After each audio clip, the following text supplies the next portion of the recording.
See, when I do the countdown, I get in trouble. I'm sitting here with my countdown like 5, 4, 3, 2, and then the FBI comes knocking at my door. What is it you pray for? Oh, this is gonna be good. Greetings, salutations, and welcome to the 128th episode of Abyssal Musings. My name is Samuel the Infamous, and joining me is my co-host and partner, Lawrence Knight. What's up?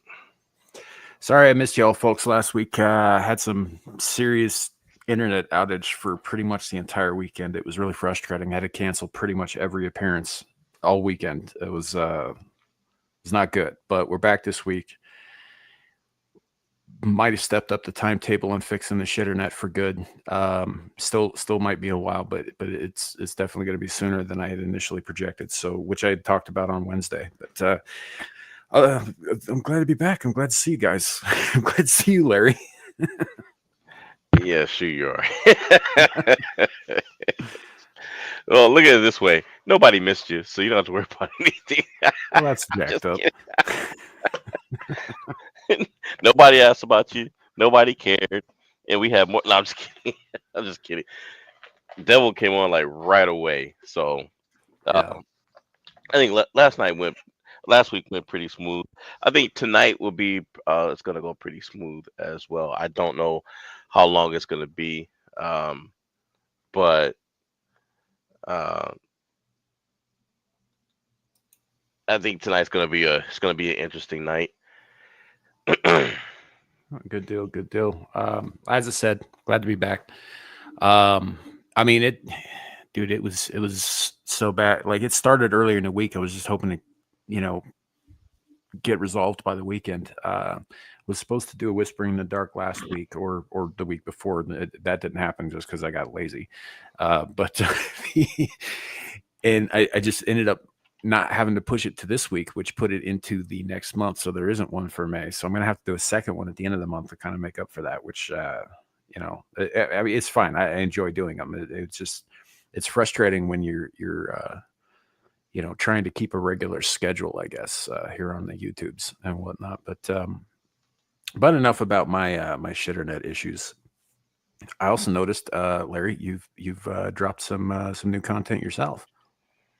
I did, and the funny thing is, I dropped it, but I forgot to advertise it on X because I was just working and still training for my job, and so each time I got home this whole week, I was just too tired to do anything because I wanted to put out 2 videos this week, but I just ended up I wanted to put out 2 videos, and then I wanted to do a podcast, and I only got to the 1 video. I was just too tired to do the rest of it.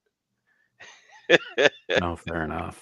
But yeah, so the part 2 of my AI detective series, the Detective Clue, is up. I will be working on and probably putting together. I'll probably have part 3 uploaded, and see, Sunday's Mother's Day. I'll probably have it set it to release on Monday as well, just like last week's. So I at least want to get it like once a week. Yeah. Twice if I can do something else. I'm also thinking about doing another AI series, but a superhero based one. I'm kind of thinking about that too. Not sure.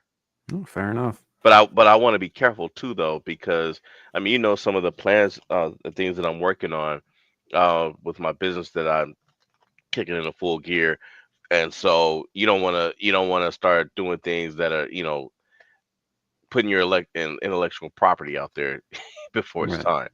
So like I Right. said, I find it's probably it's probably simpler when you're doing like scheduled content or whatever. If it's scheduled, if it's regular live streams like we do here, that's one thing. We'll obviously announce like upcoming stuff in advance and all that, because we fully intend and plan to do that.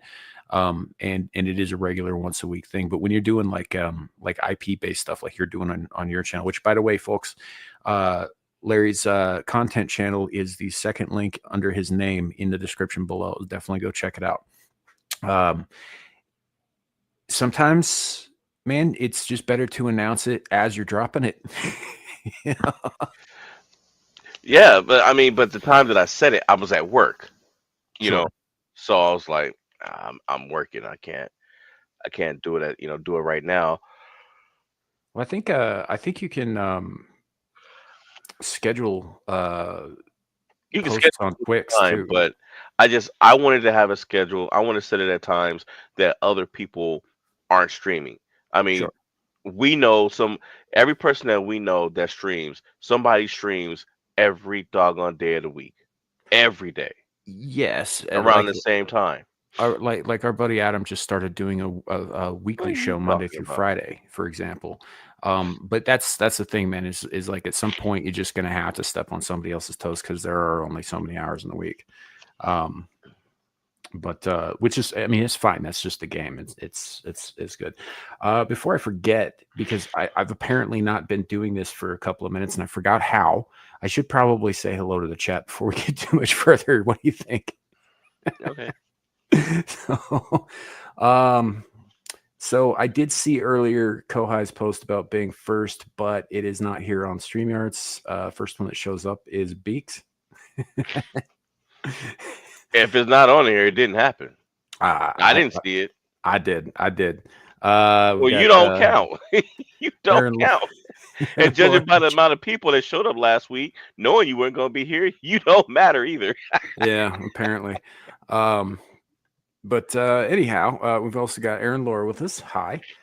Good to Hi, see you guys. Aaron. We got Jake Gallo. Hello, hello, hello. Larry is saying Cobalt. I assume that's a response to the silver and bronze medals. Cobalt. Yeah, that's the other thing is that that's the other thing. You mean am I sick? Well, my allergies are kicking in right now. But yeah, that's the other thing. You notice that when you posted, I didn't say first. You Yeah. noticed that, right? I didn't really pay attention till later on, you know. Like Right. But you know I slapped this shit together on a break at work, right? yes, I know. But the point of the matter is that I have moved on from being first. Well, that's probably for the best. Oh no, no. I've moved on from saying first, not being first. Okay. You ever seen that movie Other People's Money Long time ago, man. I with don't even Danny remember what DeVito? it's about. How he's a corporate raider and he goes around, you know, basically raiding companies and liquidating them. Sure. I don't know. There is a saying that Danny DeVito's character, whose name by the way is Larry the Liquidator Lawrence, um, he said, "You can never stop the game. They can never stop the game. You can only change the rules." Well, with that said, I changed the rules. So saying that you're first no longer means you won. I got the bright idea from some very, very smart people in the chat who started saying things like bronze, gold, in my case, cobalt, and I am now recognizing those as who's first and who's not. So you can say you're first all you want, Kawhi. Doesn't matter. I didn't see it, and Sam doesn't matter. So, This is the way my kids play Monopoly, by the way. Saying if it's not going their way, they change the rules. but it was going my way. It's been going my way for the last couple of years. But I was at the point already where I was like, I need to change this up. And then I started seeing people leave messages like bronze, like I said, platinum, all of that. I don't know, cubic zirconia, you name it. And I thought, you know what? That's not a bad idea. Shakes things up a little bit, and at the same time, I can trick somebody like Kohai into saying that they're first, not knowing that it no longer bothers me. Well, with that said, I'm going to continue with the chat as we're only a couple in. Hi, Zillage. Good to see you, man. And this would be the first one that came up for Kohai. By the way, for those who don't know, who haven't been around forever, like some of these guys, Zillage and Beak and so forth. Kohai's been around since, like, I think the second live stream we ever did on this channel. She's been a part of the channel for a very, very, very long time. So, you know, when you see her pop up, as a matter of fact, if you look up into the top right corner of the screen, you see that little Samuel the Infamous logo with the bloody hand. She made that for us. So, you know, she's been a part of it for a long time. So we're always happy to see her back. And it is good to see you, Kohai. So we've also Yeah, got it's good to see you, but but you weren't first. we've got Old Blindy. Hi. But even old Blindy can see that she wasn't first. Jesus Christ, man. I'm never going to get through this. we got Andy Pickle with us. Hi, Andy. I see Andy's been hitting the moonshine kind of hard tonight. I have no idea what the hell he's that means. Yeah. I have no idea what that means, but welcome in. Jacob. Scrolling down, we've got Aaron Laura coming back in. Yep. Good to be back. Hi, Lepo. Good to see you. Lepo. You know, I mean, your country's pretty good and fucked, you and Aaron Laura, but it is good to see you guys. JB, how you doing? Wait. I was distracted. Did you just say he effed Aaron Laura? No, I said their country is good and fucked. I kid you, I'm not even joking. I was like, wait a minute, what? I was like, Yep. Yeah, I'm about to say, Sam, how would you know that? Was you over there watching them? You got a tentacle hiding in the window looking at them, you pervert. Yeah. I mean, maybe. I don't know. They'll never know, though. We've got Old Blindy saying Larry changed the time is illegal. So to be fair, I also altered the time because I was running a little behind. So some of that was on me. So anyhow, I think Yeah, didn't know that, did you guys? Didn't know that I had to change the time twice because he hadn't arrived yet. No, I mean I did it personally myself once. So no, because I changed it from 11:30 to 11:40, and then I added 5 minutes as it was getting like within a couple of minutes. No, I added the 5 minutes. I did it on my phone while I was getting home. We must have done it at the same time because I went back in there and added another 5 minutes. Anyhow, we're here now. We're here now, and even old Blindy can see that. We've gotten through to. I don't think he's actually blind. I think that's just a nickname. How do you know that? He types be just fine. Like, how do you type in Braille, man? Exactly like you said, in Braille. He's watching us through his fingers. That makes no sense. Yes, it does if he's using Braille. How does he see the images you bring up?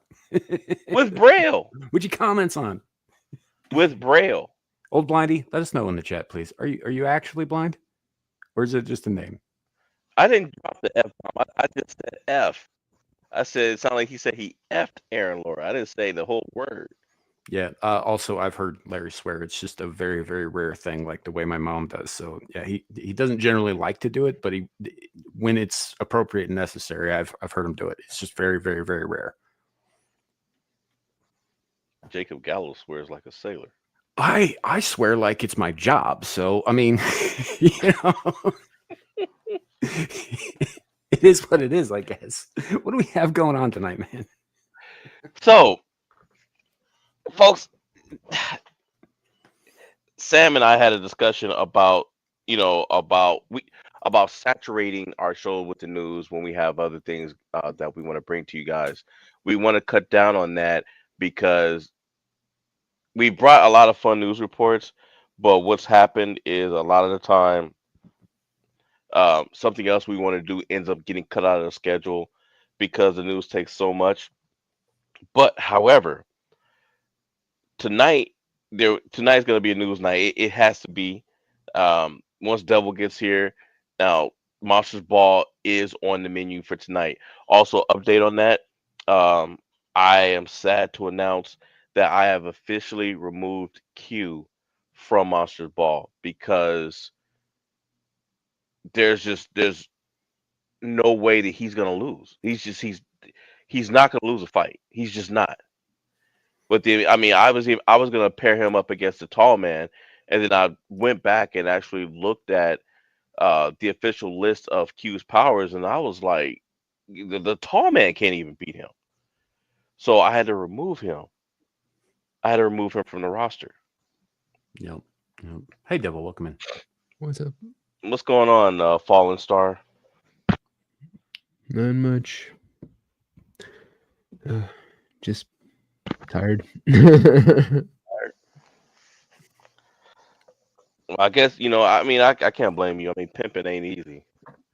So Nope, it's not. you got like what? You're up to like 80 on your roster Mm. On a slow day. on a slow day, exactly. Mhm. So, but no, we were just saying that tonight we're gonna have a little bit of news because I saw some articles that I had to go through. I had to bring them on tonight. And Monsters Ball, because I had to take Q off. Monsters Ball is going to be the thing. Now I know we just went through the thing, a few weeks ago, but I had to find him a good opponent, and I decided who's able to who goes around absorbing things from other people into themselves and is still able to be who they are, and that's the Creeper from Jeepers Creepers. So tonight's Monsters Ball will be the Creeper against the Thing, the alien entity against the demon. Speaking of demons,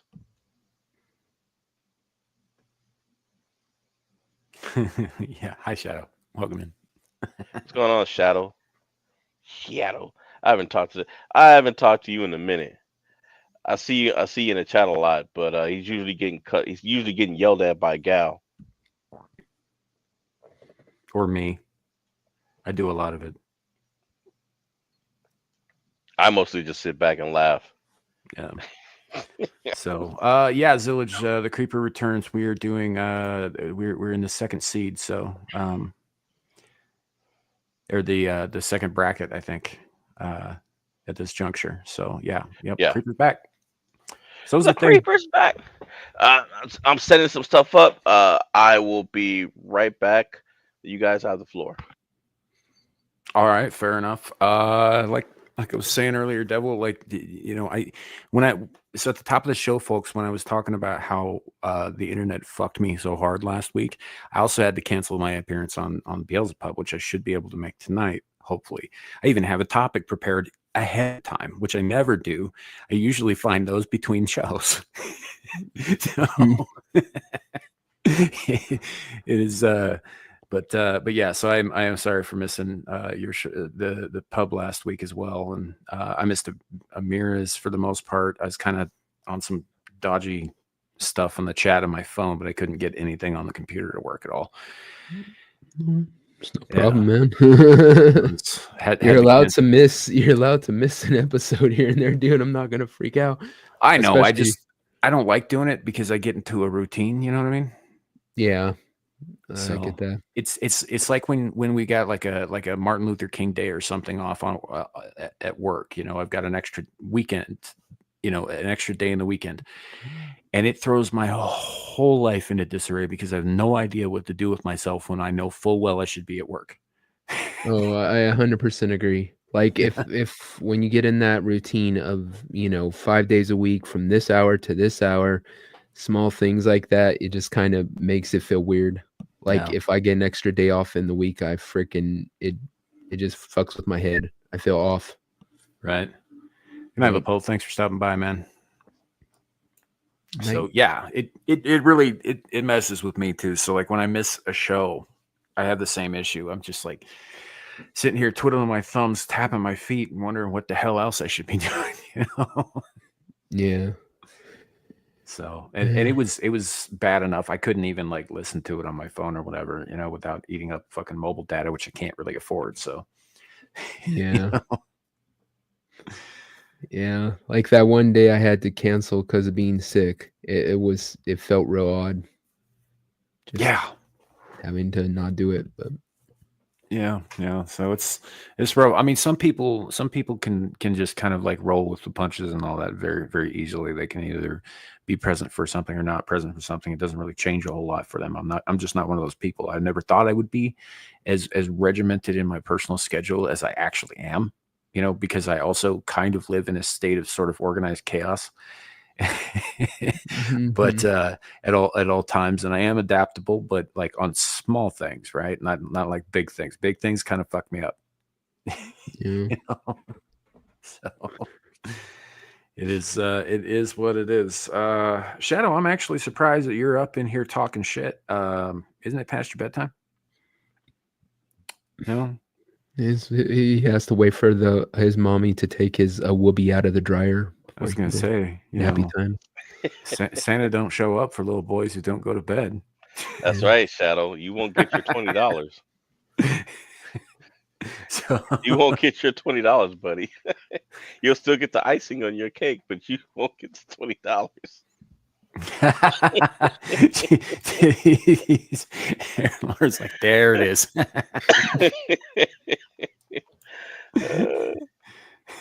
Bruh, I graduated. I don't need to sleep till I get working again.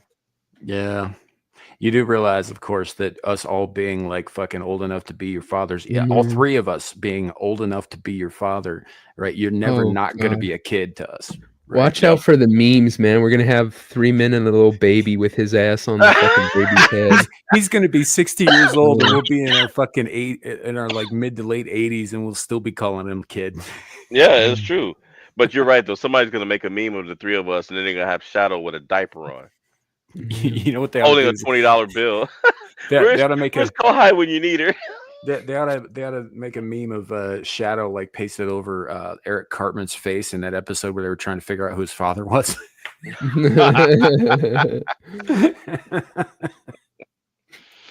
Oh man, that's hilarious. All right, let's get this party started. So the first one.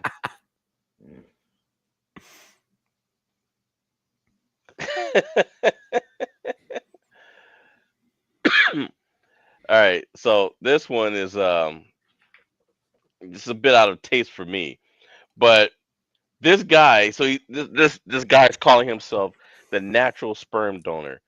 He has fathered 190 children with a creative method. He's calling himself the poor man's Elon Musk. Well, Elon's only got 14 kids. Right. And look at this guy. Now, first of all, ladies, those of you who are letting this guy get any part of him inside you, I don't understand why. Maybe it's a European thing. I mean, the guy's European. This is going on in Europe, but I'm like, I don't understand it. But yeah, he's definitely taking be fruitful and multiply to a whole new level. The man's name is Rob Albin, and he's devoted his life to supporting a controversial effort by the world's richest person, Elon Musk. Okay, well, so basically, this guy is trying to conquer uh, the rapidly declining birth rates by repopulating the Earth with his children. Yeah, he's So But single-handedly trying to pull a Genghis Khan. but exactly. but he's white. Right. Any pickle says he looks like Tim Walz. He does. He does with a better haircut. Right? Imagine the child support, Zillage. Imagine the I child support. Who the hell's know. taking Oh care of my these gosh. kids? Who's paying for them? Who's paying for their clothes, their school supplies, their food? You know, who's taking them to the doctors? Like, who's covering the insurance on that shit, man? Who's Who's consoling the ones that were unfortunate enough to get to look like him? How right? the hell dude, I couldn't imagine not having one child out there that I'm not part of its life. I couldn't imagine having that many children and Yeah, being just such a 190. yeah, and being there what a scumbag. I mean, Yeah. So he says, "Yeah, I'm the poor quote. I'm the poor man, Elon Musk, 54 years old. Quote, like Musk, I'm a very creative person. I feel I have to give back to the world, and this is my way to be productive." The prolific sperminator explained. Quote, Does it say Sperminator? yes, it says Sperminator. You see the red? You see the red right here? That's what that says. It says sperm. Hold on. Wait, wait. uh, it's awesome. Oh, it does. Sperminator.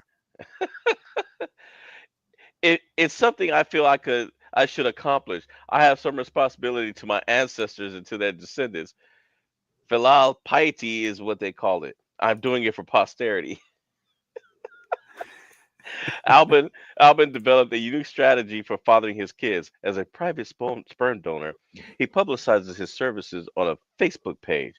He is one of many unregulated sperm donors, keyword unregulated, so you don't know what this man has or what he could pass on to your kids genetically, who practice natural insemination, regular penetrative sex, or partial intercourse, which entails penetrating at the last second for insemination. How stupid does that sound? At, at that S- at that point, you might as well just go and have sex with the woman. So okay, okay. So couples go for this. It's all like, okay, so you get ready to go and then you stick it in my wife the last second. I'm not down with that. What the fuck kind of person would be down with that? This one and a couple of lesbian couples, which is Well, probably at least part of the people who was hiring this guy. lesbian couples, okay. I mean, if they're okay with it, I can't really speak for them. But as a dude, if some dude's all like, yeah, well, instead of paying all that money for artificial insemination, just let me plug into your wife the last second, I'd be like, yeah, go fuck yourself. I would expect You them to you have you better take standards. you take that anywhere near my wife, I'm breaking it off and beating you with it. Exactly. We lost Sam. He's trying to set up his new career. He's like, hey, you can do this? No. He sure did. He went. All right, let me keep reading this. So, despite not being a practice done at any legal sperm donation sites, Albin argues that insemination through sex is best, claiming without proof that fresh semen in certain sex positions are more likely to get a woman pregnant. That's common sense, num num. We all know that. His favorite Yeah. perk of the job, enjoying his work. Yeah, we're sure you enjoy it. I'm looking at this. I don't understand He who would let this man do that. Why would you looks let this like guy anywhere? he looks like some dude trying to get you into his van. Like, Exactly.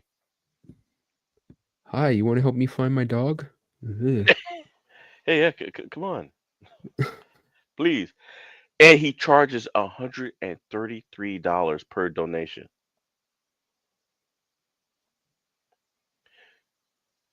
You 190 people,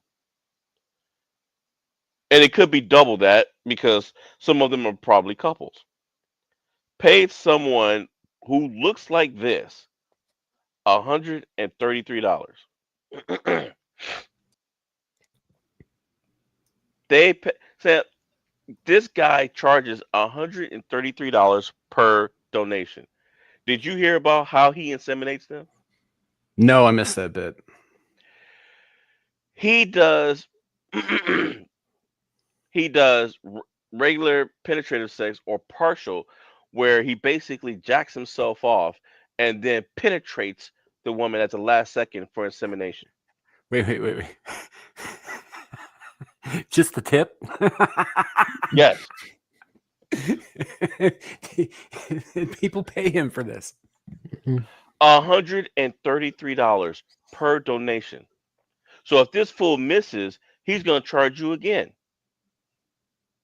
Yeah, that's so I see what he's doing here, and there's probably a niche market for this. This circumvents all the bullshit you have to go through with like sperm donors and artificial insemination, right? Right, but here's the thing. You're taking a risk with this guy because it's unregulated, right? Well, yeah, You don't know what he's got. You don't know what his, what he could pass on to these kids genetically. You don't know. If he's fathered already 100 kids, how many unsuccessful attempts were there? Right? How many women has he actually been with, and have every single one of those women been honest about not having diseases? which is even more concerning. 190 people. No way this guy can't tell me that he didn't catch something from somebody at some point. Right? Yeah, yeah. And check out Sam's new business. You can find him. Oh, come off it! I'm prettier than this guy. Ladies, ladies, Yeah. if you're Craig's desperate, check out his page on Sam has a Craigslist. tentacle. You Sam can has a Venmo him the tentacle for money. Craigslist Sam, took that page down, man. Sam has enough. Sam has enough tentacles to feed all of you.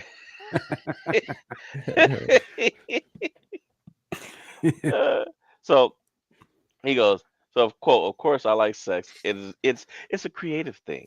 He confessed to the Daily Mail. The women enjoy it too. They probably put a bag over his head. Some of them have told me, yeah, they enjoy it with somebody else. Since he moved to the UK from the United States in 2000. Oh, so he's an American. In 2020, Alvin has fathered around 40 kids. The majority are back in the US or Argentina, where he previously worked as a translator. While he reportedly is while he is reportedly in touch with around 60 of his sperm Dude. donated kids and sees one of them a week, he has become estranged from his two children from his 30-year marriage with his ex-wife because of his sexual Holy hobby. fuck! Dude, I'll tell you what he's doing right now. I'll tell you exactly what this is. He freaking is American. So now every single one of those kids has dual citizenship. That's Mm, why he's so popular, because they're sitting there saying, okay, this guy puts a baby in me, then I can automatically, my child becomes American, essentially. He's a yeah, fucking green card that ejaculates to them. yeah, It's stupid. and they're gonna find out the hard way that the kids may have a way in, but they're not going to be able to anchor themselves to that child and get in, especially if they try to pull that crap now. So Actually, Shadow, no, they can't. They can't legally do that. The child would have dual citizenship. The mother the would not. parents know.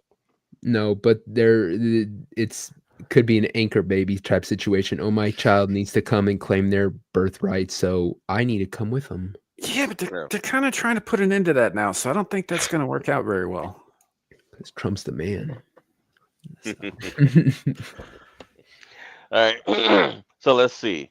What the? I did. Hey, well, hold up. Cavatano asks a great question. Do the parents know about each other? Because there are possible repercussions in the future of siblings unknowingly hooking up. I don't know. Ooh. Good question. You know, because I Maybe. mean, this could go Genghis Khan, but it could also go Habsburg. Yeah. Oh, let's find out. His sperm Bunch donation of was little exposed. flipper babies running around England. His sperm donation was exposed in February when a Welsh judge publicized his name in a judgment to warn women about his practices, charging women $133 per person plus expenses. He went by the alias Joe Donor. He sued a lesbian couple in 2023 for parental rights, demanding that his name be put on the birth certificate of a baby produced from a sperm donation. This guy's nuts. I mean, this guy's nuts are apparently very productive. Yeah, but you know what? Devil's right though. That's exactly what he's doing. He's running around producing anchor babies Yeah. and charging them to do it. Let's see. Deputy High Court Judge Jonathan Furness Casey blasted the father of nearly 200 as having a complete absence of sensitivity or empathy. Exactly. A claim Albin has rejected. Quote, it's ridiculous. The judge is definitely wrong. A child has the right to an accurate birth record. My name should be on the birth certificate, but another person's name was on it, and she has no right to be there. Albin added that as a private sperm donor, he has the right to remain anonymous. He said that he was naming me to protect women from me, but it drew me to the attention of more people who wanted my help. Yeah, so he's definitely been hiding this stuff. So to answer your question, though, a lot of these women they probably don't. I would say they don't know about each other. Well, if he wants the name on the freaking birth certificate, that's just hubris, man. That's just narcissistic, right? He's seen there trying to act like he's doing this because he's altruistic or whatever you call it. I probably said that wrong. I'm doing it to go against the declining birth rate. No, you're doing it because you're this little scummy shitbag who fucking wants, gets off on the idea that you become this father to everybody. It's sick. What a weak dude. Small dick energy, man.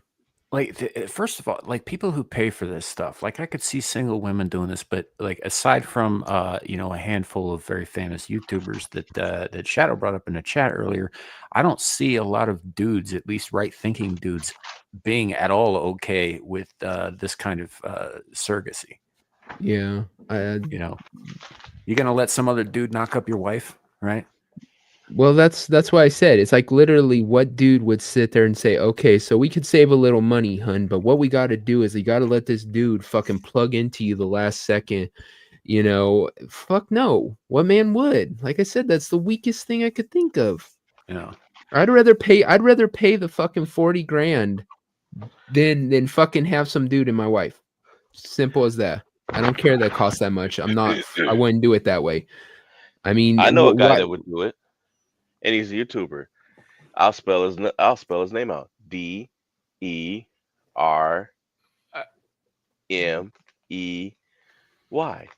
Well, first of all, that's not how you spell Dermy.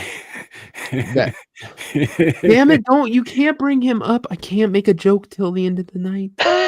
Okay, yeah, I got you. That is so unfair. But also, Dermy's into ladyboys, so I don't think pregnancy is going to be an issue for him. God damn it! I so wanted to make a butt baby joke, but I can't. Yeah, I know it's rough. Well, it looks like from the way Shadow's acting, it looks like he wants Dermy to leave him a donation. I mean, he does kind of look like a ladyboy, the Shadow of Hawk. A little bit, He's a shadow of a boy. You get that like Gen Z swoop over the left eye or whatever. He's a Gen Z Pinocchio. On. I'm a real boy.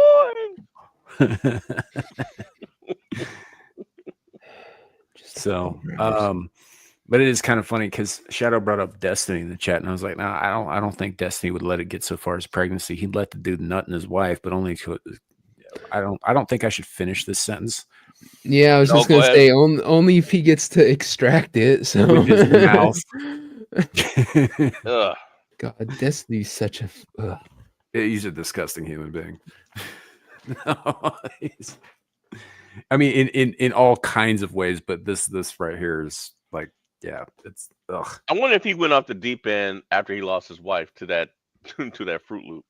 Well, no, I think he's always kind of been off the deep end, but like some other YouTubers, like when Just Some Guy kind of fucking exposed himself on Flashcast a couple of years ago, like every once in a while they'll say something that will just totally expose who the fuck they are, and then everything spirals after that. I think Destiny's always kind of been that lunatic.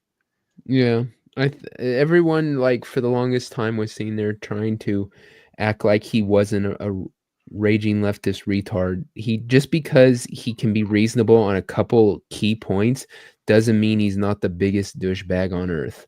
I'm sorry. He was never any better than Vaj or any of those other lunatic leftist idiots just because he can sit there and say, okay, Kyle Rittenhouse didn't murder those guys. Congratulations. Doesn't change a damn thing. He's always been that fucking stupid. Yeah. So I don't know. He's kind of a Yeah. kind of a disgusting human being, but I think he always has been. I think he just kept up the pretense because it allowed him to get into certain spaces, intellectual spaces, debate spaces, that kind of thing. And he was allowed in because he presented himself in a way that was more reasonable than your average guy on the leftist side.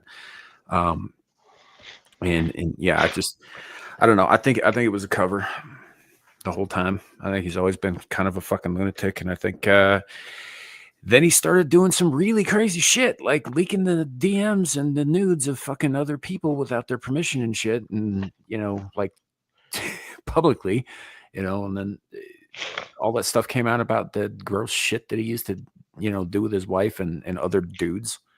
I mean, you remember that point where Abba from Abba and Preach was like when he was waltzing with his fucking wife right behind him while he was live. Yep. Yeah, You know, dude, it's why are all those people easy when they're all sick people? Like they can't. It's not like there's people on that side that are completely normal. It always ends up that they're like these really sick, twisted people. Like I just don't get it. I mean, maybe you have to be on that side or something. But yeah, it's a lot of them. Because like I said, when I first started watching YouTube, when I first started getting into it was back during the shitlord days and the skeptic community and stuff. And so I knew Dusty from way back when he first started type thing. it was But back a when lot like of guys like Ethan Ralph were doing blood sports and shit.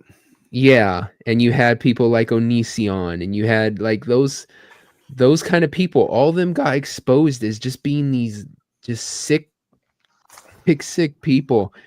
It like I said, maybe that's why they are that way they are. They got this bleeding heart thing because they hope that people have compassion when they find out about their sick, disgusting, deranged behavior. I don't know. It's weird. It's weird. That's a good question. It's Hollywood, baby. Why he has all this money and power. I mean, like I said, he was able to. I'm sure there might have been some of that USAID nonsense because as it is coming out more and more, a good chunk of high-profile people were feeding off that particular teat. But I don't know. I think it was just the way he presented himself for years. He wormed his way into spaces he had no business being in because everybody thought he was a more stand-up and forthright guy than he actually is. Yeah. And he made a bunch of money doing it. Yeah. I mean, yeah, it was always like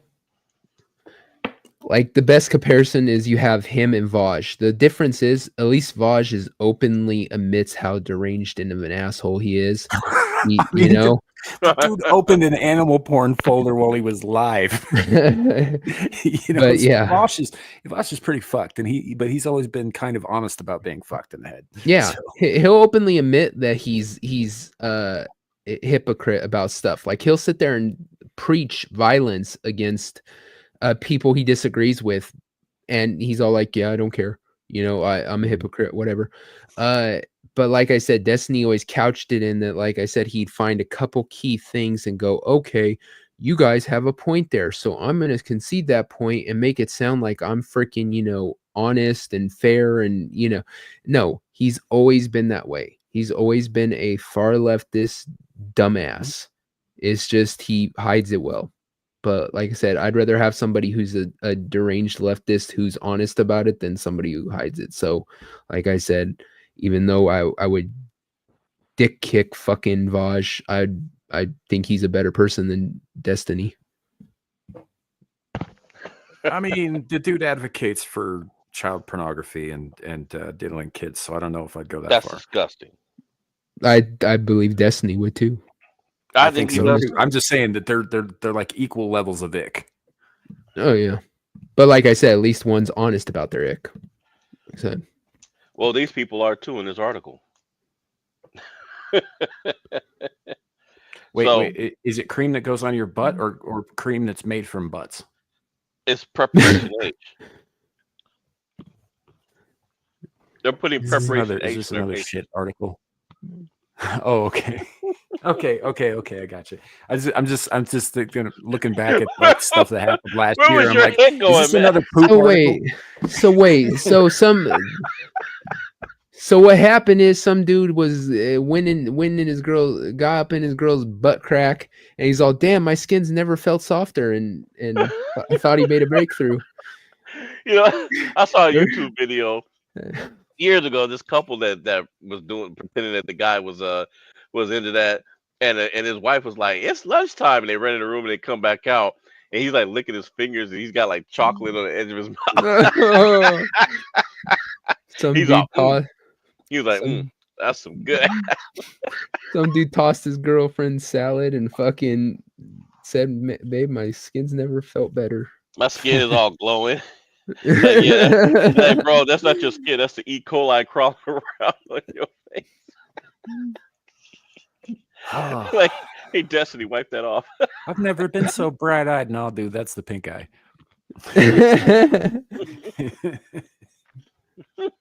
Don't I look Oh, lovely? You got a little shit there. it worked. Got Well, rid of it. have a good night, Shadow. I hope your dreams are as lovely as the conversation. Yeah, Shadow of Cock. I mean, Hawk. The whoopee is dry. So, so, so basically, here's what's going on in this article. So, women are swapping out getting Botox for using preparation H under their eyes and on their face. It's the latest TikTok uh, unhinged beauty hack, right? Now, sidebar. Now, I didn't pull an article on this. Another TikTok trend now that's going on right now is somebody's been telling school age kids to take their Chromebooks to school at school, stick a pen in the side, and make it catch fire in the classroom. And kids have been doing it and filming themselves on TikTok in class, setting their Chromebooks on fire. Hmm. So, but back to this one. So, so it says, you know, people are using preparation H under their eyes, and some doctors, some dermatologists have taken to the social media platform, to warn them about it. In fact, let's see. Here we go. Okay, that's the second one. There was a lady. Let me try to refresh this. But there we go. Okay. Careful the music. Yeah. Where is Aaron, it? you're Oh, here you're it is. Here it is. Not all butt products are created equal. And a hemorrhoid cream is not the same as a butt paste or diaper rash cream.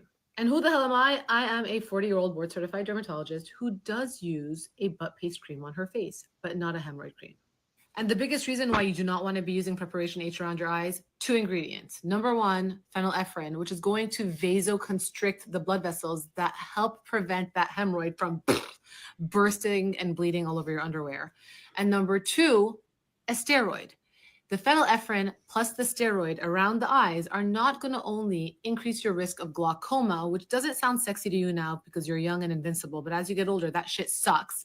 And number 2, the steroid is actually going to thin your skin out in the long run, worsening the look of your wrinkles and the redness around your eyes. So you're going to look shrivelly, high, and you probably can't even see well because you have glaucoma. So you can't even see yourself. Whereas diaper rash cream does quite the opposite. It is just soothing and calming because it has zinc oxide. But again, not all diaper rash creams are created equal. So if you found a diaper rash cream with a steroid, like a cortisone in it, avoid that on your face. And if you are so tempted to look for a hack for a hemorrhoid cream like Preparation H, the only exception to the rule is if you have a massive juicy zit on your face, probably the tip of your nose or your cheek, and you're getting married tomorrow, go ahead and use the Preparation H on that zit. Leave your questions below.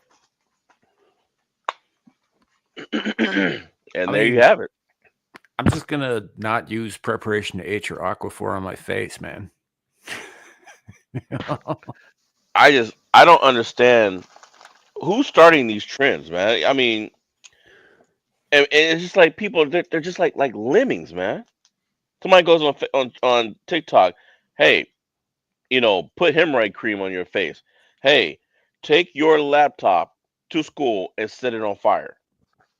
Well, that's the reason the whole trying to get TikTok out of the hands of the Chinese, because they were kind of pushing this shit, but it turns out it's just stupid, retarded people doing it. Yeah, like all the different things. The Tide Pod challenge. Why would anyone stick a Tide Pod in their mouth? Because the world is filled with retards. Yeah, that's fair. I mean, Like anybody with any ounce of sense knows that anything like a Tide Pod is going to have some very abrasive chemicals in it, right? It's Yeah. like they'd be like taking the jug, the can of Comet out from your kitchen sink and just like chugging that shit, man. It's a bad fucking idea. Well, they have a video of the freaking a girl doing that. Oh, I know. Yeah, just recently, she like literally pours in her mouth. I'm seeing there like, you dumb bitch, you swallowed that, you're probably dead. Oh no, she's definitely well. First thing it's going to do is eat through her esophagus, and then it's going to make Yeah, its way to other organs, probably her heart and lungs first, because they're on the way. those chemicals are strong enough to fucking break grease down instantaneously and clean your freaking sink. What do you think it's gonna do to your insides? Yep. They're it's Oh it's god. specially formulated to destroy organic matter, which, and guess what, TikTokers, that's what you're made of. See, people this stupid existed before TikTok. We just didn't have to hear about them because they just died and no one cared. TikTok just gave these people a platform, so we have to see their retardedness instead of just not knowing they existed. Oh Right. god. I mean, like the ice bucket challenge was more or less harmless, right? Yeah. Things like that are more or less harmless, but the problem is that, well, honestly, the problem is fucking parenting. The parents aren't teaching kids what is and is not okay, so they see any trend on TikTok and they think, oh well, this other one was fine, this probably will be too.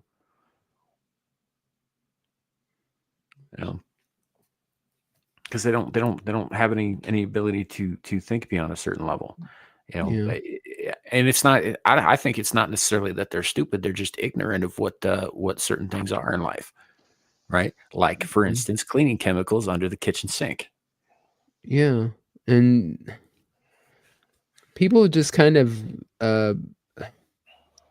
used to be, as a parent, your job was to make sure your kids listen to common sense, right? Really just thought critically about what they're about to do and hopefully not do stupid shit.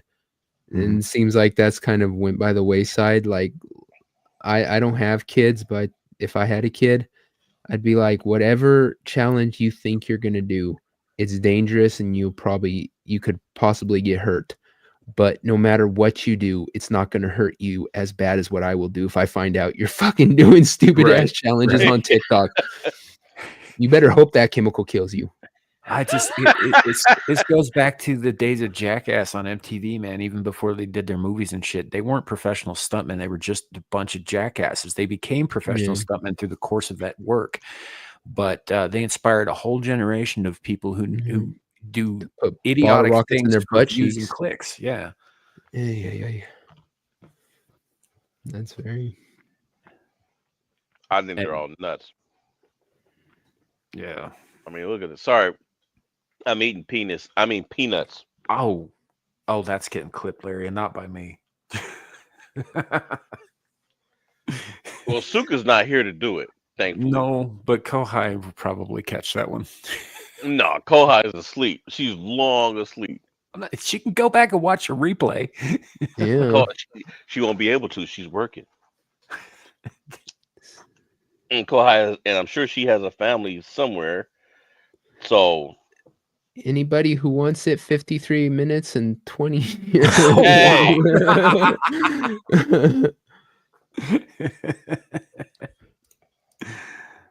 Oh man. So butt cream on the face. Awesome. Yeah, butt cream on the face. Gross. Next one. Notice how they're getting Worse. Yep. Like this one.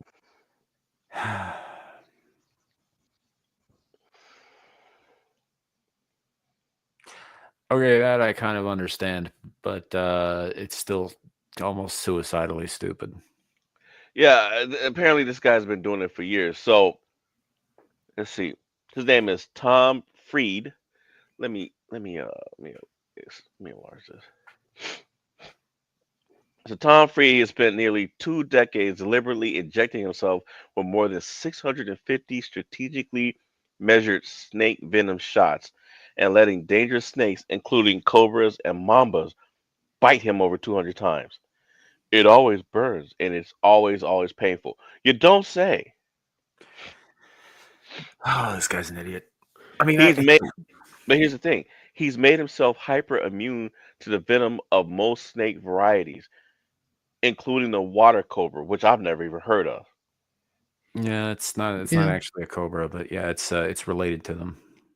Yeah, people have been doing this for a long time. You can do the same thing with poisons. You give very small doses of a poison, your system will build up an immunity to it, and then you can actually Right. deal with it. Which would make sense if he was injecting all this stuff himself, but by letting the snake do it, the snake controls the dosage. Yeah. Well, And I think what he did was, I think he took the shots, and then he let the snakes bite him to see if it was, how effective his technique is. Yeah, because good. well, I like I said, I could see the upside to this because the guy who has been exposed to that many venoms and has built up resistances to those venoms via his antibodies, you could use those antibodies to further anti-venom research and save lives. Sure. Here's the thing, though. You also have to take into consideration the toll on your body.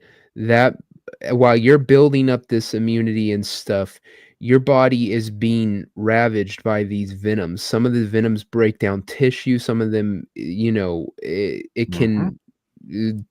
There's venoms that cause a necropsy or whatever it's called. You don't know what it's doing to like the valves of your heart and your different things like that. This guy could very well have medical issues later in life because of the damage he put his body through, his organs through injecting these freaking venoms. You can't just sit there and say I'm immune to a snake bite. Well, great, you're going to have a heart attack when you're 46. Well, yeah, that's the thing. He's immune to that particular snake's bite. Now, even snakes within the same species have subtle differences in their venom, right? Because it's unique to them the same way that our fingerprints are unique to us. And you're absolutely right when you're talking about different kinds of venom doing different things. Colubrids, for example, which include like cobras and mambas and that sort of thing, inject a very potent neurotoxin that shuts your fucking spine down, right? It seriously jacks up your central nervous system. It's a paralytic. There are other ones like you mentioned with the necropsy. Larry, what's that one out in the Mojave? The green? Mojave green. Yeah, the Mojave green. Yeah, that one is one of the ones. It injects two different kinds of venom. One of which is a neurotoxin, and the other one is necrotic. Yeah, and it does it at the same time.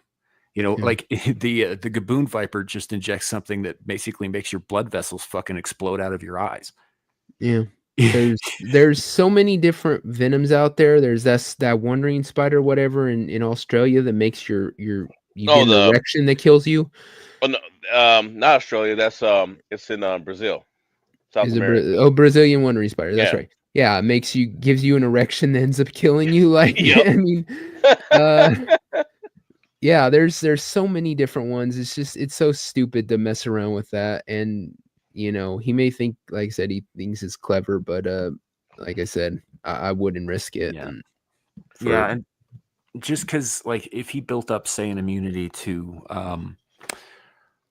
let's go with Egyptian asp venom, right? Egyptian asp is the kind of snake that Cleopatra used to kill herself, right? You can survive a bite, but she had it bite her right over the breastplate and inject it directly into the heart tissue, right? So she died very quickly and painfully. So even if he does with that particular species, right?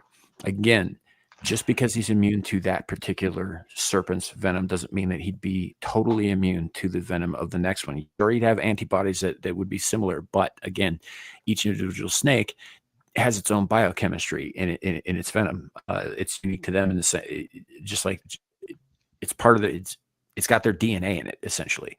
Right. When you do get bit by a venomous snake and you get to the hospital, they ask you not only what kind of snake, but if you happen to bring it along with you, and alive is always better than dead, so that they can milk it for the antivenom that is specific to that snake's DNA markers. Yep, because without it, there's still a chance that you can die. Yeah. Even though they're giving you antivenom. Even if they're giving you the correct antivenom for that species, it's always better if it's from the individual snake that bit you. I'm just saying that Sam's knowledge on this is kind of gives credence to the shit that Larry gives him about the snake's mouth. I'm just saying, like, you'd have been better off, Sam, just saying, I don't know nothing about snakes. I don't know shit about them. What's a I wasn't snake? gonna say anything. Fuck you guys. Yeah. But here's the thing, though. Where he's at, he has to know about that stuff because Sam is in a prime environment for rattlesnakes, and you've got timber rattlesnakes out there, don't you? We have timber rattlers, we have prairie rattlers. Occasionally, you'll see a western diamondback, but they're pretty rare. They're mostly on the other side of the Rockies. But yeah, that's really it. The venomous snakes, like your copperheads, moccasins, they prefer hotter, moisture environments, so they're much further south. And snakes like the coral snakes, you pretty much just find in like Florida, Georgia, and that sort of area. So we really just have variants on rattlesnakes up here. Yeah. Yeah, By the we way, had- oh, sorry, go ahead. I was gonna say we had diamondbacks down where I used to live, pretty big ones too. Western. Yeah, I think one we didn't measure it because we weren't going anywhere near it, but we killed one. We killed one out of my cousin's house. The thing was like freaking 9 foot long. It Oh my was God. Oh, massive. That's actually really big for a western diamondback too. They Yeah, usually that's- get much bigger, to 6.5 feet. Yeah, Yeah. like I said, we weren't like messing with it because I know they can still bite even after they're dead. Like the jaws will, snap. Mhm. So we weren't like measuring it exactly, but I took like, stood close enough to it and did the foot thing, and I swear it must have been about 9 foot long. And it was big around. It was about that big Oh around. yeah.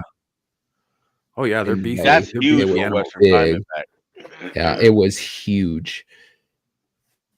Yeah, you get those, and I think the eastern diamondbacks are actually typically larger. They get closer to 8 Yep. feet on average, but I think the western ones are heftier snakes. They're like more muscular. Very, very thick. Ooh, yeah. No. Don't like snakes. We only get garters here, maybe a rare moccasin. Those are wildly different species, dude. Yeah. A garter snake will get away from you. They might shit on you. They will bite you, but it ain't gonna do anything but it be an annoyance. Moccasin. Water moccasin will fucking kill you. Yeah. They're No, we- aggressive as shit. Yeah, we get water moccasins out here. Brown recluses too, Zillage. Oh, brown recluses, you gotta be careful for those bad. Those are the Necrotic. necroxy. Yeah, if they bite you, your skin starts to just melt and die away. Yeah, it happened. A buddy of mine got bit by one in California, actually, on his arm, and he didn't recognize it for what it was because, if you don't look that close, they kind of just look like brown house spiders. And he just started feeling this pain in his chest. He went to the hospital. They said, yeah, if you'd been another day, you'd be dead because that venom was working its way to your heart. Yeah.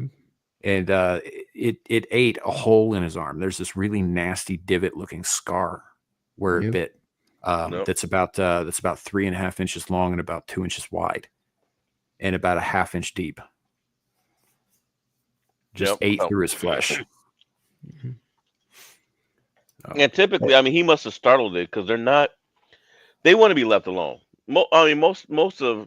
It was in his jacket sleeve, I think. Yep. Yeah, that's the thing is they like to find warm, dark places, and that can be clothing. So Yep. you have to be careful in places where you live with them, and make sure you're not slipping on dirty clothes or whatever that Right. can get in the leg or pocket. Yeah, my mother was bit by one when she was a kid in Oklahoma because she, had her pants lying on the floor, and when she got up, she put her pants on while a spider crawled in there in the night, and it bit her on the thigh, and she still got a tiny. She got treated right away, so she didn't have the same problem my buddy did.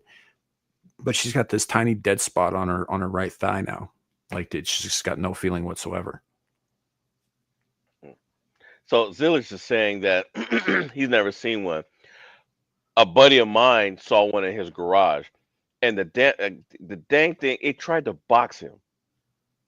It tried, like literally, like it put its little fist Sure, up. was it recluse? Yes. It Is there tried to itty-bitty? box him like it was a man. Huh. I know there are other species that do that aren't nearly as dangerous as they are. I've seen even wolf spiders will try everything they can to get away from you, but if you back them into a corner, they'll do it. Yeah. Wolf spiders are my favorite spiders, though.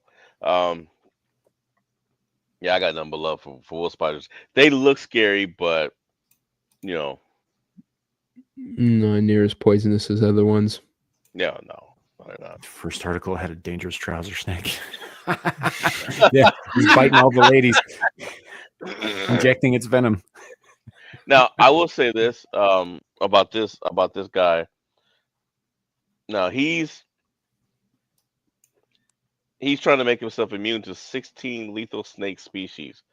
Now, I kind of looked through earlier and I saw that a study published last week, found that a cocktail of 2 of his antibodies and an inflammatory drug fully protected mice exposed to lethal venom from 13 snake species and partially protected the mice against 6 more. Yeah, like I said, I can't see the upside of this. I just, sacrificing your body for science while you're still alive seems kind of goofy to me. Mm. I'm surprised he hasn't died, but I agree with Devil. I think he's gonna run into the wrong snake, or something's gonna happen. I mean, look, that's his hand after a Yeah. bite. Yeah, and that's I don't even think it's necessarily has to be the wrong snake. I think he's just, there's going to come a tipping point, right, where he'll have done so much damage, like Devil was saying, to his like heart or his nervous system or whatever, that one last bite, which shouldn't have done that too much damage, will just be enough to fucking break his system. Mm. And it wasn't just snake. Look, he started out messing around with spiders and scorpions. Yeah, that'll do it. Carry partially protected means that it did not affect. It was not as strongly adverse in their systems as it normally would have been. So they were able to fight it a little bit more effectively. It still affected them. It just wasn't as deadly as it should have been. Yeah, look at this. After a brief dalliance with scorpions, he turned his attention to snakes in 2000. He would milk the venom and inject increasingly larger amounts into his body to build immunity.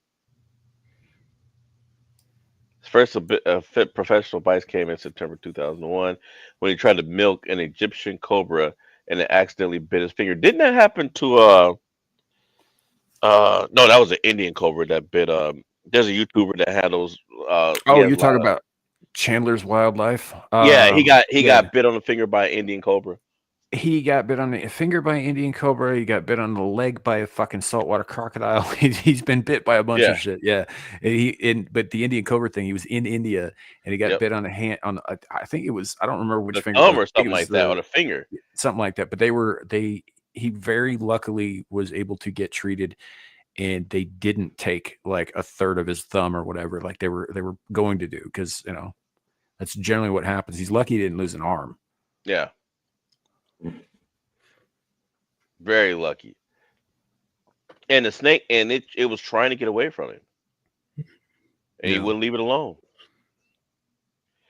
Let's see. Look, check this out. All a bunch of wannabe Steve Irwins. Yep. God, Steve Irwin was a goddamn treasure for the whole world. I miss that man. Gone too soon. His son's doing it now. His son is out doing the same kind of work that he was doing. Crikey. Out there sticking his finger in cloacas. That's actually how I got into doing like Australian accents with Steve Irwin. It was like, all right, viewers, you see this here? This is an inland taipan. He's a deadly little guy. So what we're gonna do, and don't try this at home, is we're gonna tickle him in the nidges and see what happens. It's the best Australian accent I can do, and I can. Well, only you sounded, do it but you sounded just like him. You sounded just like him.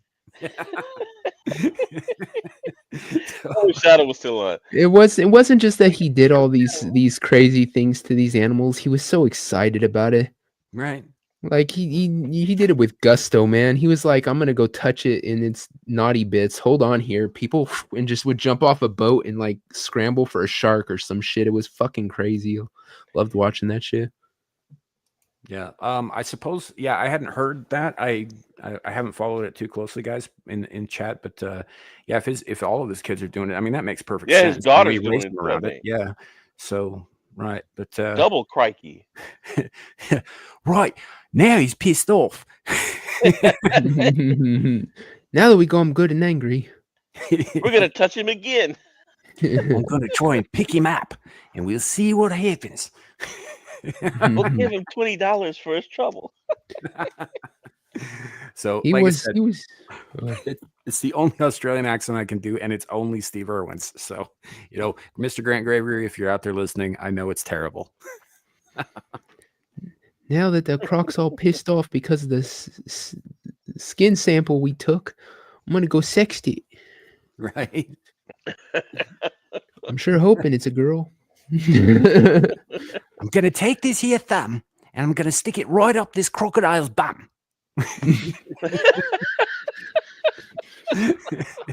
And we'll see if he snaps at me. You're gonna split his scales, mate. I think they talked about him after that. Like the crocs all like would communicate and go, God damn, this fucking crazy dude jumped on my back and stuck his thumb in my ass. Probably did. And everyone's all like, dude, I thought it was just me. Right? They have like a support group. The support group for thumb rapes.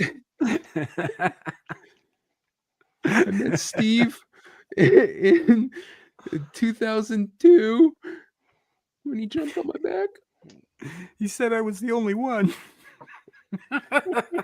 Put tape around my mouth. And afterwards, he called me beautiful and let me go, but it was so dramatic. Right?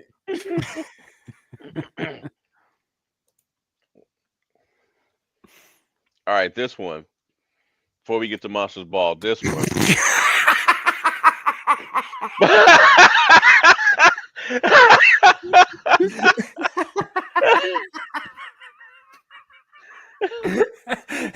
Oh, that's good.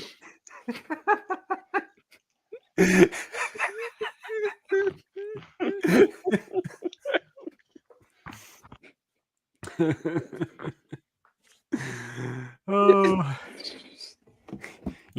Yeah, so let's poke it with a stick. Now, to be fair, like the way I do it is kind of fucked up. I make Steve come off like a much worse person than he actually was. The dude was a fucking amazing dude, and I do miss him. I just don't know how to do anything that's not dirty, apparently, in comedy. So,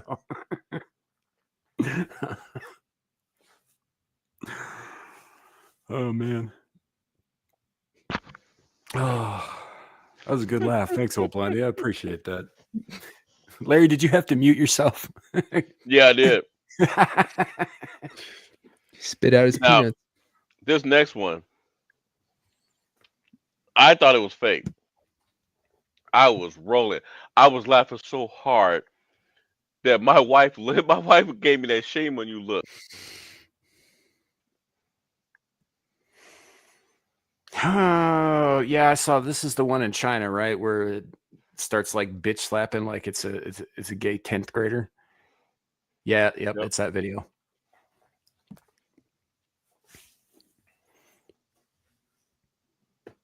No. Yep. And there's where it goes berserk. So the way I heard it was that this thing lost its shit because it was given a command and the restraints they had on it were not allowing it to keep to do the thing that it was told. And So it had a logic breakdown.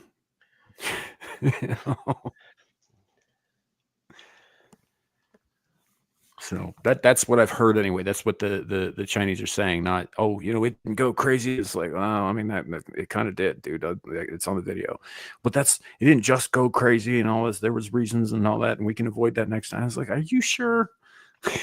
Mhm. It looks like What it's was gonna this? slap the shit out of you. What was this robot made for? To wipe your ass? We're I mean, pulling the Yeah. model. That's oh, gonna it's gonna do chafe. more than that. It's gonna flip you into orbit. Yeah. No, it's I don't know. That was something that I was thinking about bringing up on SITV just because I think it's kind of funny. It's a short video. There's not a lot of information on it because it is a Chinese robot Chinese factory. This video got leaked out before the CCP, as they do, shut the shit down. So there isn't a lot more information available on it. Oh, and you know whoever leaked it, you know they're looking for that person if Yeah, they haven't they found them already. probably put him in a room with this thing. Slap some sense into him. Here you go. We'll make you famous. We'll help you. So yeah, so it was shot at an undisclosed factory in China. The body seen dangling from a construction crane on the factory floor near two men looking on cautiously. Now, that's what also gets me too, is if they're that cautious, that thing might have been strung up because it had already done something. You know? I mean, it could be, or it could have just not been like on either. Like that kind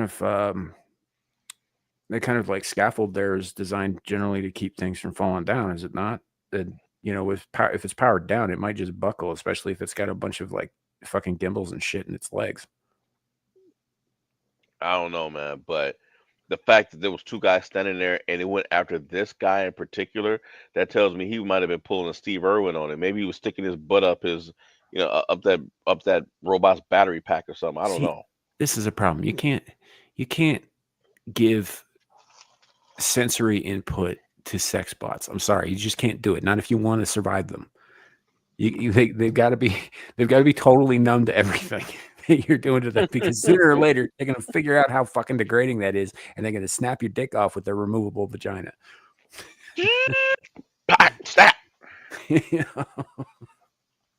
So, oh man, Just the way this thing flopped though, that was hilarious. I gotta see. Oh, let's see.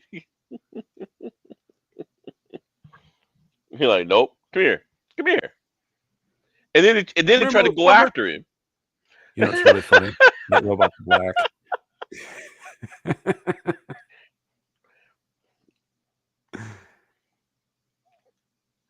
I mean, what do you do with that? You scrap it and you go back to the drawing board is what you do with it, because something is obviously internally wrong with its programming. See, and that's why I wouldn't want to. I couldn't work in a factory with one of those things, man. You just don't know. It's fun Pull an iRobot on you. it's fun to think that it's just one of those things in that factory. I'd imagine there's probably dozens, if not hundreds of them. Oh yeah, all with metallic thumbs ready to check you. For security purposes. Yeah. It even fights in Kung Fu. Ryan, I think I was being a little bit racist when I said the robot was black. Well, actually, he's mixed because his hands are white, so he's mixed. Yeah, so he's got 5% rights in the States. Yeah, about 5%. He gets pulled over and the cop's like, "Put your hands up," and he does. He's like, "I'm sorry to bother you, sir." Yep. Or he lets him go with a warning. Right. Oh man. But this was just hilarious, man. They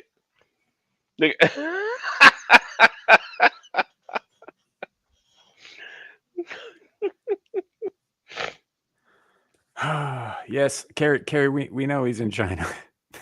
So you don't have to kill all the jokes. Writes himself a ticket. Yeah, that makes sense. That tracks. So yeah, it knocked over a PC. Stuff fell off, and of course, until that guy turned it off, viewers saw the malfunction as a sign that a robo revolution was upon us. with many appropriately referencing the Terminator films. Yeah, I would, but I was looking at that. I would say more I Robot at this point. It went full Terminator, while somebody else said Sarah Connor was effing right. So yeah, she the iRobot reference. I don't like that reference because in iRobot, all of the robots, including Sonny, the one accused of murder, is they're all programmed with. In fact, the whole story revolves around these laws and the violation of these laws, the 3 laws of robotics. And the Chinese are never going to program any of their shit with that ever. This is way more in the line of like something like Terminator or The Matrix. The iRobot comparison. I don't think works. I meant about when they went nuts and took over. Yeah, but they did that in they were still acting within the parameters of those laws though. Ah, true. So Let's see. But look. Even they're saying very iRobot esque. Well, because of the way it looks like one of them. That's why. That's it's the other reason why I said iRobot. yeah, but I'm thinking more like do you remember Age of Ultron? Yep. So Ultron was alive for about 5 minutes before it decided that the only path to peace and protecting the whole world was by killing everyone on it, Yep. which is logical. It's It is. fucking cold as hell, but it's logical. You know? Thanos had the same reasoning. Oh, half you Yeah. need to go. So the other half can live. It's too many of you. Yeah. So yeah, it's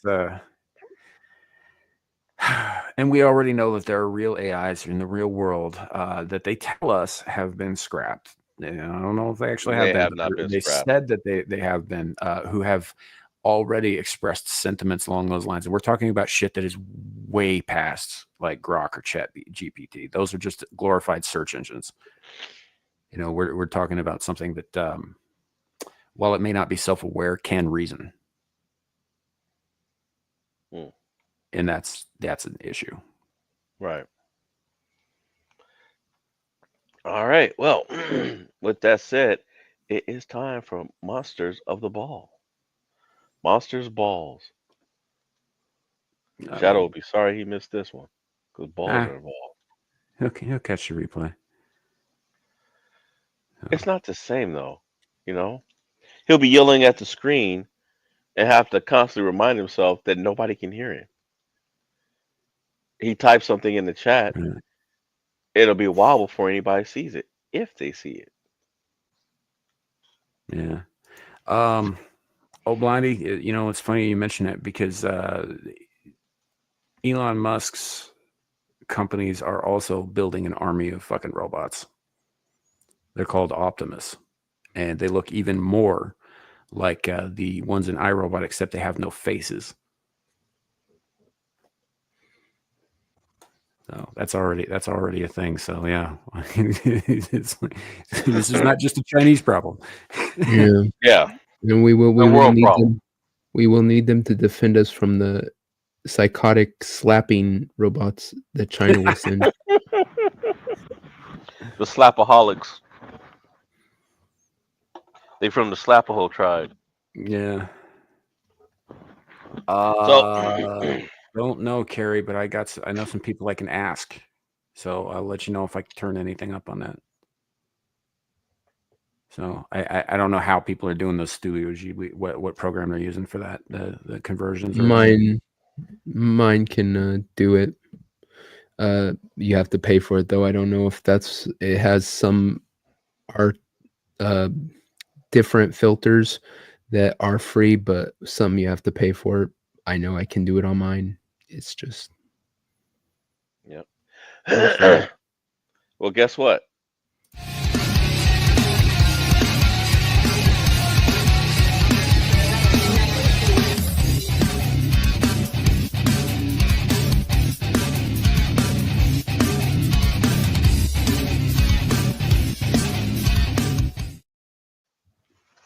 It is Monsters Ball time. Monsters and balls. Shadow's dreams. Monsters and balls. He's dreaming about monsters and what he's doing with their balls. Anyway, enough shadow jokes. So tonight's battle. Well, it's funny as that you guys mentioned know- that because neither of these two monsters have balls, as far as we know. Well, I mean, they both can steal balls. One will mimic the balls. The other one will flat out actually steal them if it decides it wants them. No, that's fair. So, Why do we have to go at such a grody way at this, man? what? What do you mean?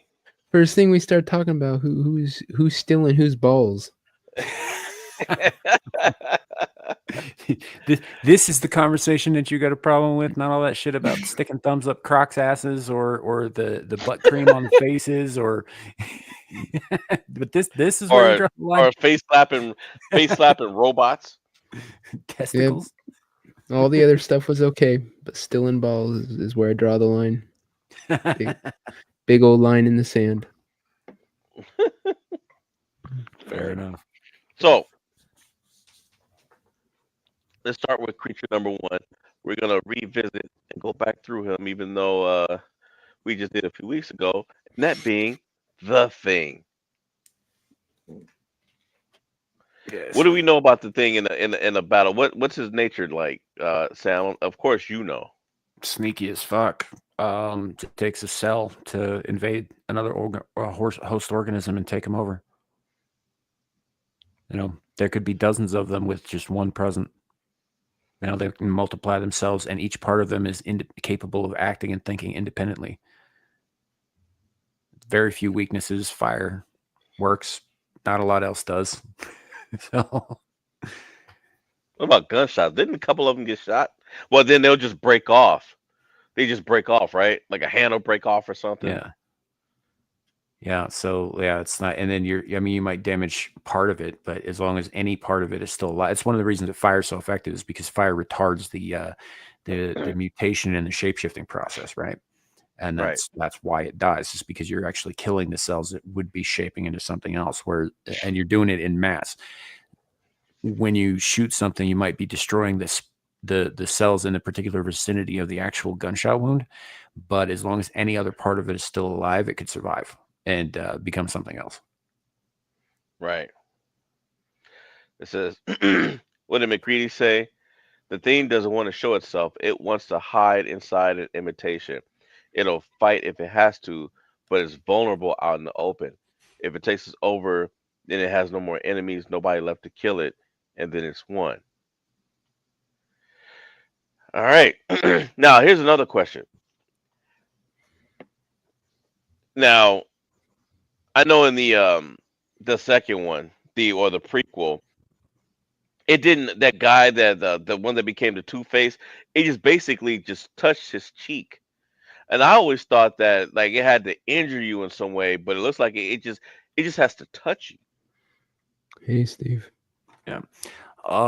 Steve is asking, can cells not mutate in heat? So in certain organisms, yes, that's certainly a possibility. Like the kind of life you find on the sea bottoms and the volcanic heat blooms kind of thing. So they absolutely could. But the Thing, just going by the movie rules, it basically is like the Martian Manhunter, also a shapeshifter.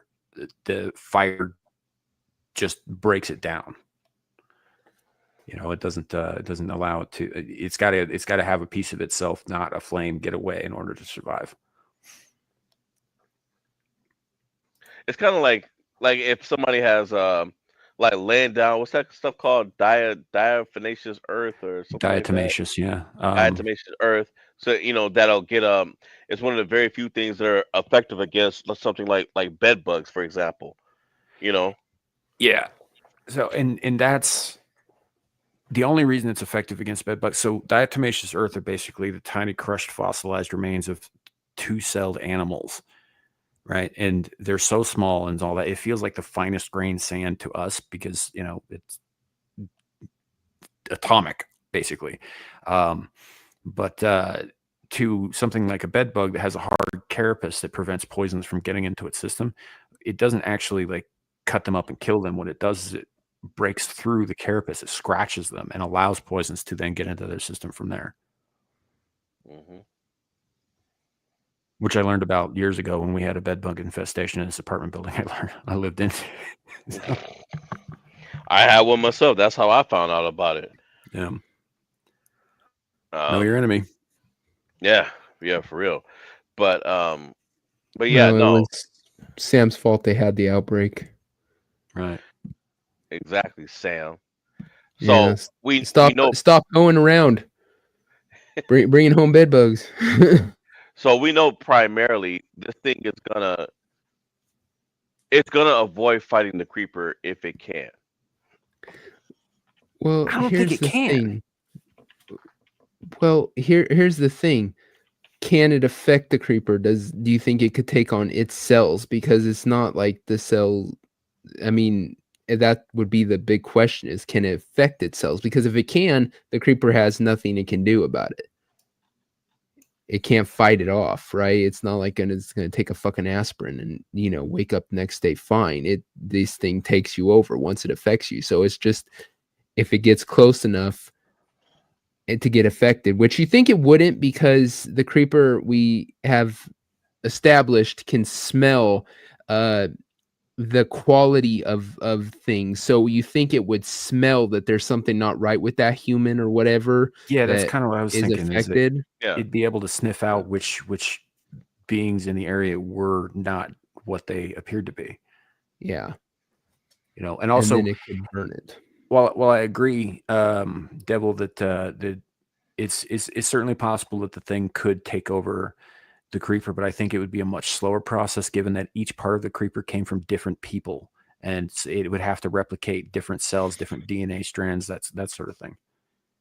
But it doesn't take It long wouldn't to stop do it; it that. would just slow it down. It wouldn't take long for it to do that, though. I mean, do you remember the?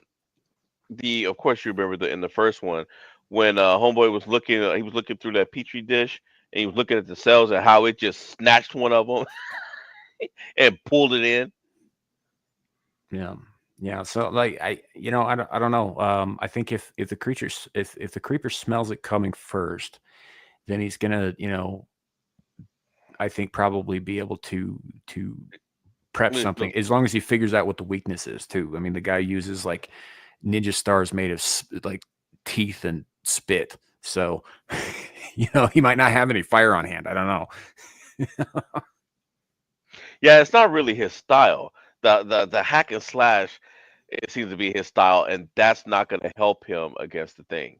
No, it'll just make a mess and make more of them. Yep. So it's a shape-shifting organism, but it must come in contact with its host in order to begin the process of analyzing and copying its cellular structure. To do this, the cells begin digesting and replicating the host, eventually taking over the entire body. The thing will also only assimilate freshly killed or still living prey. That's the key. Any organism that has been dead for an extended period of time will be ignored by it. This may be due to it being largely ineffective to more intelligent prey if it mimicked a member of their society that was known to have been killed. Alternatively, it may rely on the bloodstream to rapidly assimilate prey.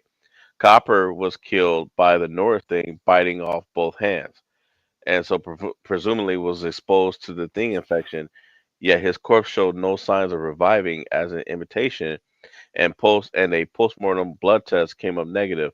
Presumably, he bled out so quickly that the infection had no time to spread before his biomass was rendered useless by death. See, that brings up another interesting point, because if the creeper's awake, then it's hunting for new parts, which Right. means that some of its parts are not okay. Like there would be dead or decaying parts on it. hmm And And which that's the other then, thing too is that, say, if something does get affected, I mean, I would think the creeper is very aware of his body too, and he'll just pull that thing off. He'll pull off and discard it, before it gets the rest of it. yeah, that's possible. If a part's not working because it gets infected or whatever, yeah, he wouldn't have any problem ripping it out, because it doesn't seem to rely on these things to stay alive. It just prefers that everything works. So, Yeah. So I mean, so say he discards a part.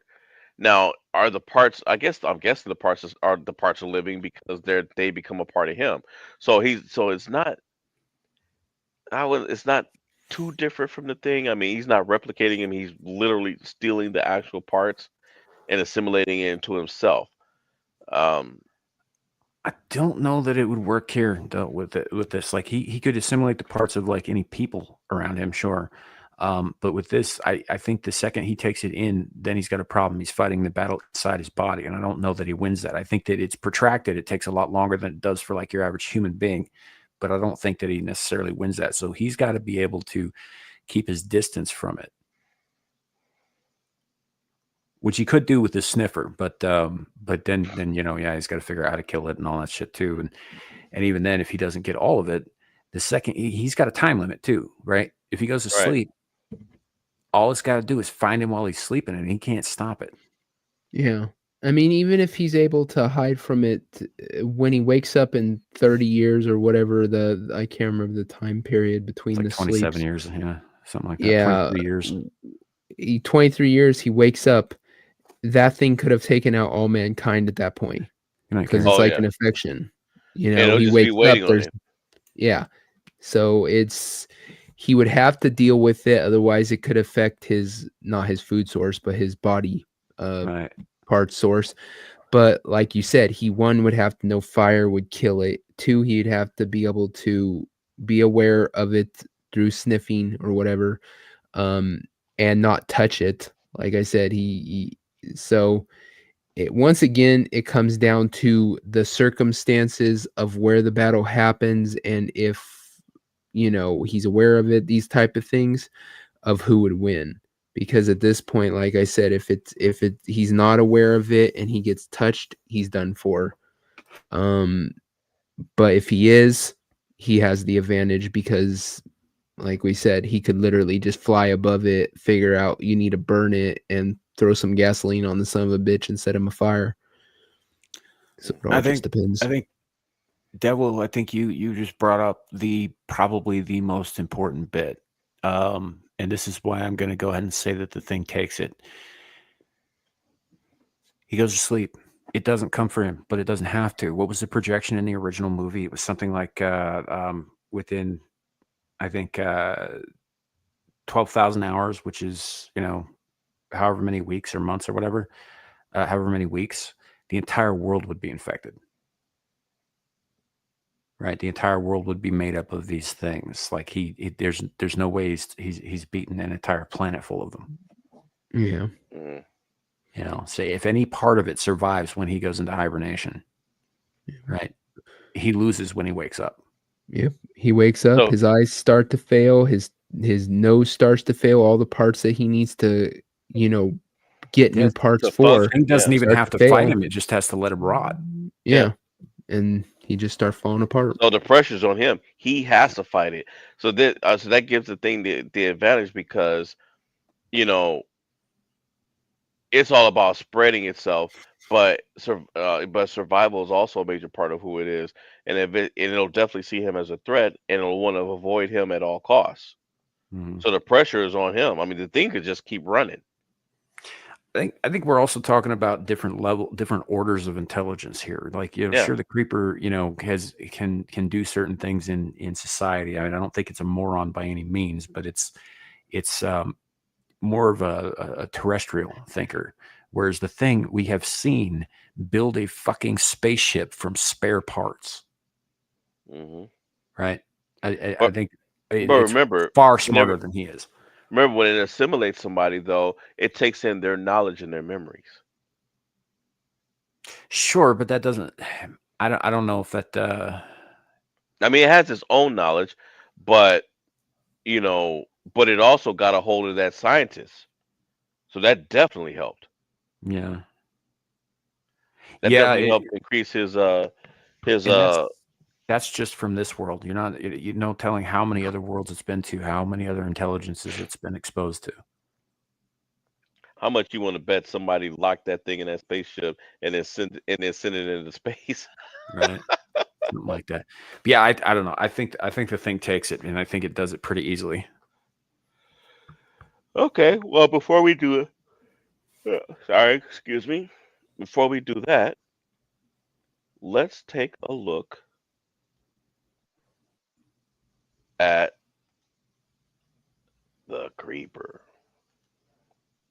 Let's give him a chance before we declare him the loser, which I'm not convinced he is. Let's see. It eats lungs so we can breathe, and eyes so we can see. It Jeepers becomes creepers. part of it. Whatever it eats becomes a part of it. That's what the thing does. Yes. Wait, the creeper speaking. She don't smell too good. There it is. Yeah. Oh, Yeah, he does. He takes in whatever he eats becomes a part of him, sure. But you're talking about a steady diet of things that don't actively attempt to consume him while they're being consumed. okay. So while he is trying to assimilate the thing into him, it's also trying to assimilate his cells. So it's like it just kind of comes down to whichever one of them is stronger, and that's assuming he ate the whole thing and not just a part of it. Yeah, I don't honestly, I don't think he would eat it in the first place. I mean, you heard, listen to what he said. She don't smell too good. There it is. So he knows, he would know to stay away from that thing, but he at the same time he knows he's got to deal with it. I think that I think he'd be throwing Molotov cocktails at the thing from a distance. Well, first he's got to figure out that that's the weakness, right? And like I said, it's the fire's not a part of his normal repertoire. He uses cutting implements. Right. And so like I'm sure that he could figure it out. Dude's been around since caveman times, but I think it would probably take him long enough to figure that shit out that the thing would have spread out to other organisms by the time he does. And again, like dude's only got like less than a month of awake time before he has to go back to sleep. Yeah. Okay. Well, when Devil comes back, we'll get his verdict. I'm. I just. I think, for me, I gotta go with the creeper. I think he has an edge. I think he would smell that thing, know to stay away from it, start throwing trucks or whatever he can. I mean, fire is a. It's not gonna take long for him to bet on fire. I mean, fire is dang near everybody's go-to after a bullet. Like you said, yeah, he doesn't. He goes after. He uses like cutting and stabbing weapons, but if he can't get his hands on one, he's gonna do what works. You know, if Hmm. he knows he can't cut that thing, then he's gonna use something else. So that's what I mean. At least that's what I think. What do you think, Devil?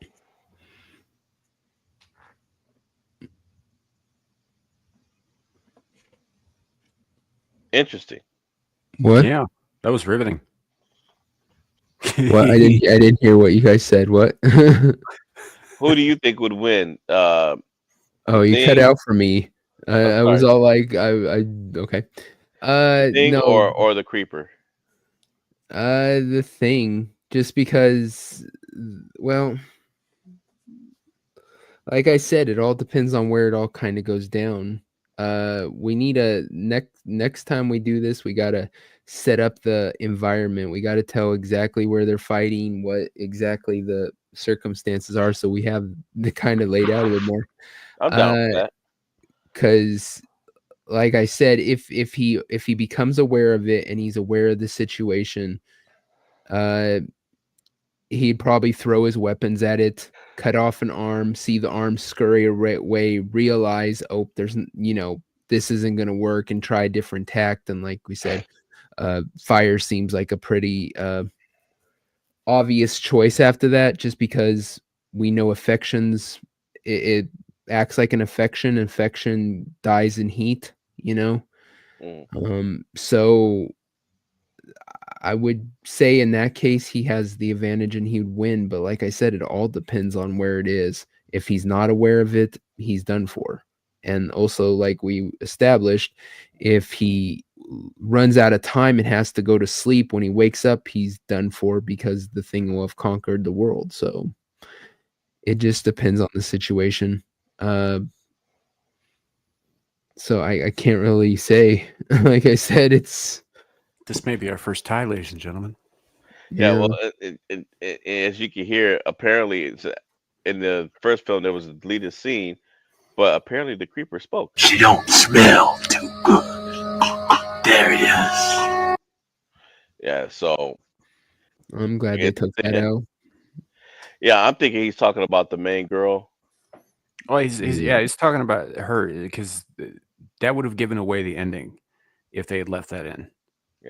Yeah, because he wasn't after her the whole time. He was after Derry. And it adds to his creepiness that he doesn't talk. I think once you give something a voice, it kind of makes it more relatable human or stuff. Like it's the same thing with human. Jason Voorhees. You know, Jason's trampling after something. He doesn't say, "Hey guys," you know. He just is this lumbering thing that you can't really stop. It makes it much more. Can you imagine if somebody did a cut of like I don't know? Let's go with Jason Takes Manhattan, where every time he shows up behind somebody, they just play the sound clip from Goonies. Hey, you guys! Yeah.